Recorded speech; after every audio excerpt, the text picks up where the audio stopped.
मी तनया विनायक उत्तरवास इयत्ता 5वी मध्ये शिकत आहे.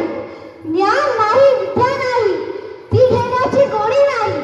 ज्ञान नाही विद्या नाही ती घेण्याची गोडी नाही. बुद्धी असून चालत नाही त्यास मानव म्हणावे का? बुद्धी असून चालत नाही त्यास मानव म्हणावे का? ओळखलात का? म्या सावित्री, सावित्री ज्योतिराव फुले, सातारा जिल्ह्यातील खंडाळा तालुक्यातील खंडोली नेवसे पाटलांची मी कन्या. अवघ्या 9व्या वर्षी ज्योतिराव नावाच्या माणसाशी माझं लग्न झालं आणि हळूहळू मला कळायला लागलं की ज्या माणसाशी माझं लग्न झालं तो एक सर्वसाधारण माणूस नाही तर या जगाला ऊर्जा देणारा एक क्रांती सूर्यच आहे. त्यावेळी बायांना उंबरा ओलांडण्याची पद्धत नव्हती. बाईच्या जातीनं कसं आपण भला आपलं घर भला आणि आपल्या घरातली चूल, स्त्री पुरुष उच्च नीच असा लई भेदभाव होता. पण या सर्वांमागे एकच उपाय होता ते म्हणजे शिक्षण. शिक्षणाचा ध्यास हा एकच ज्योतिरावांच्या मनात.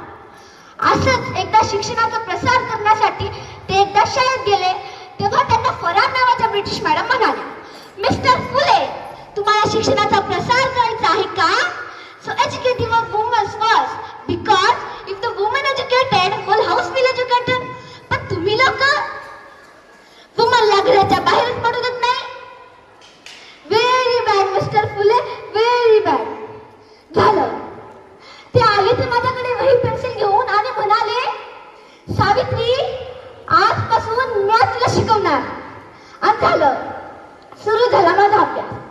बेकबे, बेदोनी 4, बेत्रिक 6, काना, मात्रा, वेलांटी, आकार, उकार, सार, सार. मी लिहायला शिकले, वाचायला शिकले आणि हळूहळू काव्य सुद्धा रचू लागले.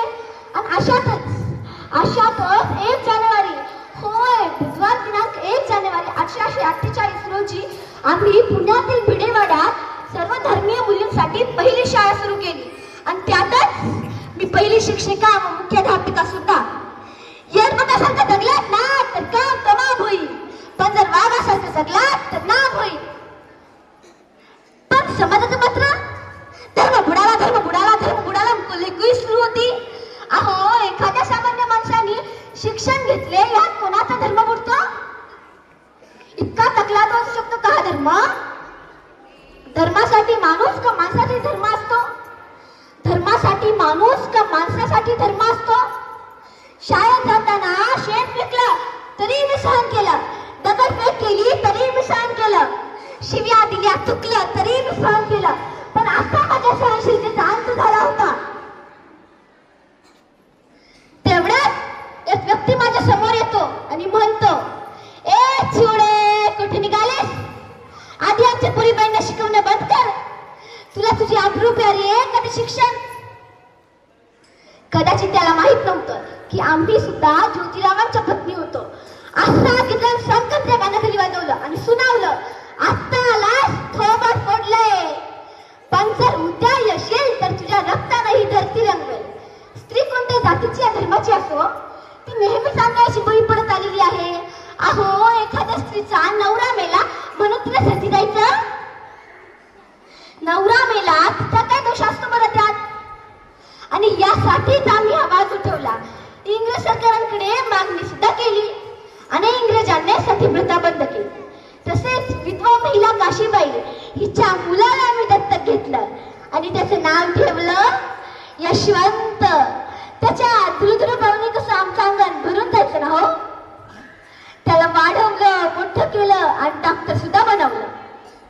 पण पुण्यात एकदा प्लेगची साथ पसरली होती हो. काखेत काठेवर पटापटा मारू लागले होते.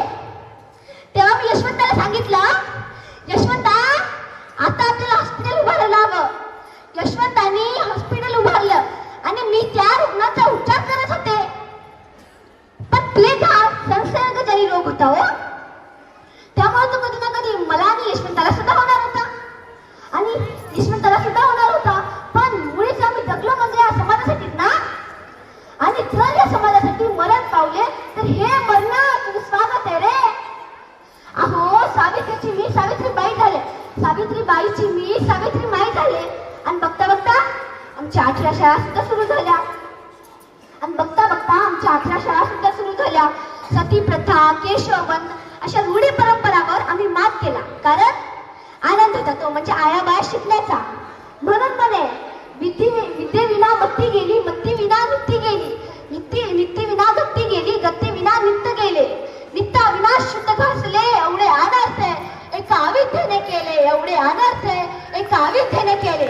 म्हणून मुलींना वाचवा, मुलींना शिकवा आणि या देशाची साक्षरता वाढवा. कारण एक मुलगा शिकला ना तर तो एकटाच शहाणा होतो, पण जर एक मुलगी शिकली ना तर संपूर्ण घराला शहाणी करून निघते. म्हणून मुलींना वाचवा, मुलींना शिकवा आणि या देशाची साक्षरता वाढवा. धन्यवाद.